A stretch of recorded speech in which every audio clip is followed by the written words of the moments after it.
Science Headliners. Please welcome our host from Linda Hall Library, Vice President for Public Programs, Eric Ward. In late September of this year, 2022, ornithologists rediscovered the black-naped pheasant pigeon on a remote island in Papua New Guinea. It's the first sighting of the bird since scientists collected two specimens in 1882, 140 years ago. Joining me today is Jordan Boersma, co-leader of the expedition to New Guinea and a postdoctoral researcher at the Cornell Lab of Ornithology. Jordan, thank you for taking the time to chat with me today, and congratulations. Yeah, thanks for inviting me on. What was that moment like when you saw the first photograph of the pheasant pigeon? Yeah, it was the most surreal thing I'd ever experienced. At that point in the trip, it was the final day of searching, and we had gone through all these stages of thinking the bird might be extinct and that we have no chance to find it, to thinking that, okay, maybe it is still around in these really remote areas, but do we have enough time to actually find this really elusive species, because we knew it was going to be really tough to find. That's why it hasn't been observed by scientists for so long. So in that moment, I think I said right before going to fetch the cameras with Doka that we had a less than 1% chance of actually detecting this bird on our trail cameras. And so it just it truly felt like looking at a photo of a mythical creature, because we had built up this bird for so long and searching, and just completely exhausting ourselves trying to find this bird, and it dealt with so much doubt, and there it was. And there's no photos that have ever been taken of this species, and so all we know for what it looks like is just an illustration based on one of the specimens that was collected in 1882. And so it just none of it felt real in that moment. It was incredible. It's hard to find the words to explain what it felt like, because I've never felt what I felt in that moment. And Doka, who was with me, who I think a lot of people have probably seen the video of him reacting, you can see him go through all these stages of disbelief and excitement. We really just shared a moment there that neither one of us will ever forget. And people can see that video on your Twitter page at Jordan_Boersma, and on YouTube at Wild Birds of New Guinea. Yeah, it's just a couple of minutes of video, but it's a lot. It was a lot of fun for me to watch. How did this expedition come about? This was not your first time going to New Guinea, right? Yeah. So it's a little bit of a convoluted path to getting to looking for this bird, but I'll try to keep it succinct. So basically, I went to Ferguson in 2015 as a tourist because I wanted to. My brother was visiting me while I was doing my first season of field research in Papua New Guinea. And I wasn't focusing on any birds on Ferguson Island. I'd never been there before. He's a geologist. Ferguson Island is known for geothermal activity. It's kind of like a mini Yellowstone. There's geysers and prismatic pools and all this stuff. So I went there with him to really just see these geologic sites. But of course, as an ornithologist, I was interested in seeing the birds that were unique to this island. And so I was, as I do anywhere in Papua New Guinea, I was chatting with local people who owned the land that we were, hiking in, asking them about birds in their area. And I got reports of this bird that didn't match anything that was in our field guide. And so that caused me to come back in 2019 to go look for that bird. We didn't end up finding anything new, but we found a bunch of new records for the island that scientists hadn't documented before, which really illustrates just how little we know about Ferguson birds. And with me was Jason Gregg, who was my field assistant at the time, but is an incredible ecologist and conservationist. And he knew that there had been this recent taxonomic split of the black-naped pheasant pigeon from some mainland species, and that there was nothing known about this bird. It seems like it hadn't been seen for a long time. So we started asking people, local people, about this bird, and there were some local reports that maybe it was still around. It wasn't until we returned to the US that we were kind of digging through the literature, and we realized, wow, it hasn't been observed for 140 years since it was first collected. So that's where we started to hatch this plan of returning to look for this lost species. And John Mittermeier at American Bird Conservancy got in touch, who's running the Lost Species Project. And this is, one of the highest profile species for that project because it's been so unbelievably long since it had been documented. And so that's how this all came together in 2022, this year. What is the Lost Species project? Yeah, so it's a project that is tasked with finding birds that hadn't been documented for the last at least decade or more. So species with no formal documentation, no photos or recordings for 10 or more years. And so naturally, with a species that's been gone for 140 years, this is one of the highest profile species on that list. You mentioned talking with locals. How important were the local indigenous communities in helping with your search? Yeah, it would have been impossible for us to find this species without local partners. They were the ones who, to them, it's not a rediscovery because they're still seeing this bird in their forest every day. They didn't know that it was a special bird, that it was known only from their island and had been missing to scientists for a long time. To them, it was just another bird that's in their forest. And so, we knew that with a month to search for this species, given that what we know about closely related pheasant pigeon species, that they are extremely elusive and they're really difficult to find. And so the only way that we were going to have a chance to document this bird with the amount of time that we had was to be really efficient with interacting with as many local people as possible, asking them questions about birds and figuring out if they know this bird and can take us to areas where they still see it.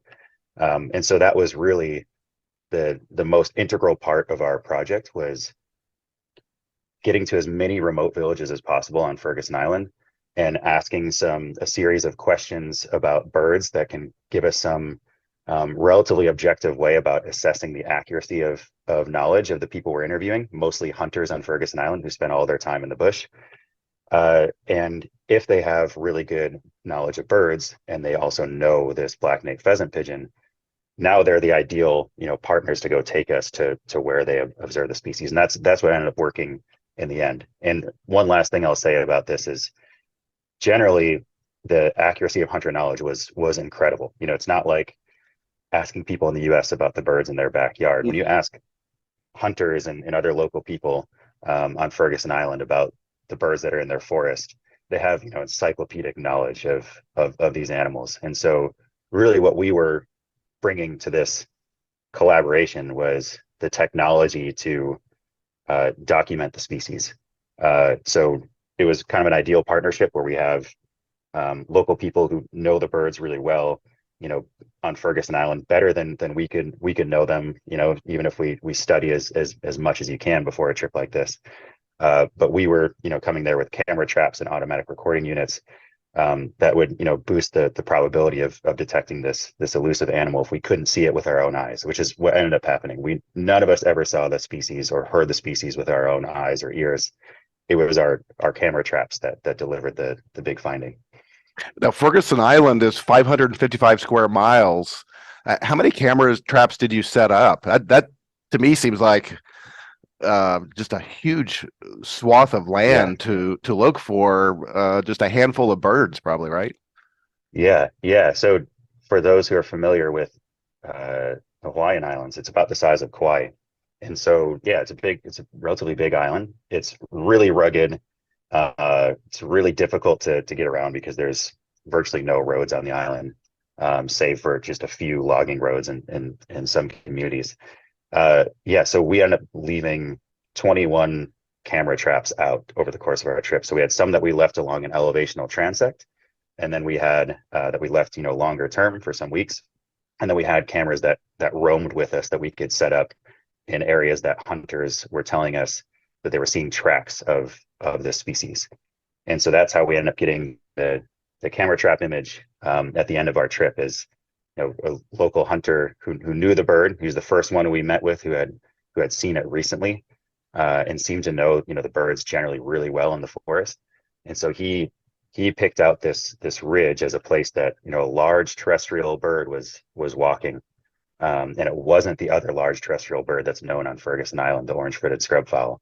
How he can tell those tracks apart, you know, that's something to my eyes that I can't tell the difference. But these hunters are, you know, unusually skilled at you know, figuring out where animals are moving through their forests. And so that's, you know, where we end up leaving a lot of our roaming cameras was in spots that hunters were identifying had recent activity from the species. What's the long-term outlook for the pheasant pigeon? Are there pressures on its survivability going forward? Yeah, definitely. So it is likely at this point New Guinea's most endangered and rarest bird. And so it is listed as critically endangered by IUCN. They're based on our recent expedition with visiting a lot of villages that, you know, had some great forest on the edge of the villages, and the hunters in these villages knew the birds really well and did not know this species. That tells us that there probably aren't many areas that sustain the black-naped pheasant pigeon at this point. There's been a lot of logging on Ferguson Island, and, you know, to add drama to our trip, in this last area that we went to, where we ended up documenting the pheasant pigeon, the primary landowner for that area told us that he had recently signed an agreement with a logging company to extract trees from this area. And so, yeah, there's definitely a direct threat from logging. We don't think that hunting is currently a major threat because we, you know, interacted with a lot of hunters. No one seems to be hunting this species, at least not regularly. Some people had hunted one, you know, back in the 80s or 90s. So again, I think what that tells us is that there probably aren't many around. So it's not really a reliable protein resource in these forests. You have to travel a long ways to get into where they are in these really remote, rugged areas. And so we think that logging is really the primary threat. And so that's where, you know, we need to continue developing partnerships with local people on Ferguson Island for them to determine, you know, how they want to approach conservation of these forests. You know, it's going to be in their hands as the landowners and custodians of these areas. Wow, I hope the conservation work takes hold and the species able to survive. It's not another 140 years before someone sees it again. All right, Dr. Boersma, I'll end the interview with my 3 for the road. Just 3 quick questions. Give me the first thing that comes to mind. You mentioned you spent a month in the jungle on Ferguson Island in New Guinea. Was there an interesting food item or memorable food item that you ate on the expedition? Yeah, you know, we kind of normally I'd have a really you know, a more interesting response to that question, because the last time we were on Ferguson, we ate these giant beetle grubs. That were actually quite good. They tasted kind of like crayfish or crawdads. Did you On cook this them, trip, you or know, were they just raw or cooked? cooked. Yeah. I don't think I could handle them raw, but fried, they actually tasted pretty good. On this trip, you know, I kept asking around for grubs, and we never we never had any, unfortunately. But there are some stinging ants that kind of release this formic acid that has a lemon lime taste. So we had some of those. Oh, Yeah, that's probably the most exotic thing. That's just a little injection of flavor, less for, you know, sustaining you. that sounds exotic to me. Question number 2, what's your go-to North American bird field guide? Do you have a recommendation for people? Ooh, yeah. Well, you know, now I use Merlin on my phone. Oh, yeah. For an actual paper field guide, you know, I have both Peterson and Sibley. I like both. I think prefer Sibley a little bit more. But now I'm just walking around with the Merlin app on my phone, because my phone goes everywhere with me. It takes up a lot less space too. And finally, my 3rd question, what's next? Is there another expedition on the horizon for you? Yeah, so Jason Gregg, who led this trip with me, he and I are working on grant proposals to fund work to return to Ferguson Island. And so really what we need to do is get back there relatively soon, before this logging company comes and starts potentially damaging the habitat for the species, and get a handle of how many are left in this area where we found the black-naped pheasant pigeon, but also get a sense of other places on the island that we weren't able to visit on this trip that might still be sustaining the species. And so we can get a sense of how many are left and where they are, and then develop conservation priorities and interventions based on that information. There's nothing known about this species scientifically at this point, besides that there were 2 specimens collected in 1882. There's a basic description of what they looked like. And now our 2022 result, which is this bird is still around. And that's pretty much it. So there's nothing known about its basic biology, nothing known about population numbers. And so we have a lot of work to do in the coming years. I'm excited to get to it. Well, that's a great story, and I look forward to following your research. Dr. Boersma, thank you so much for joining me today, and congratulations again. Thank you. Thanks for having me on. Science Headliners has been made possible by the generous donations you make to the Linda Hall Library.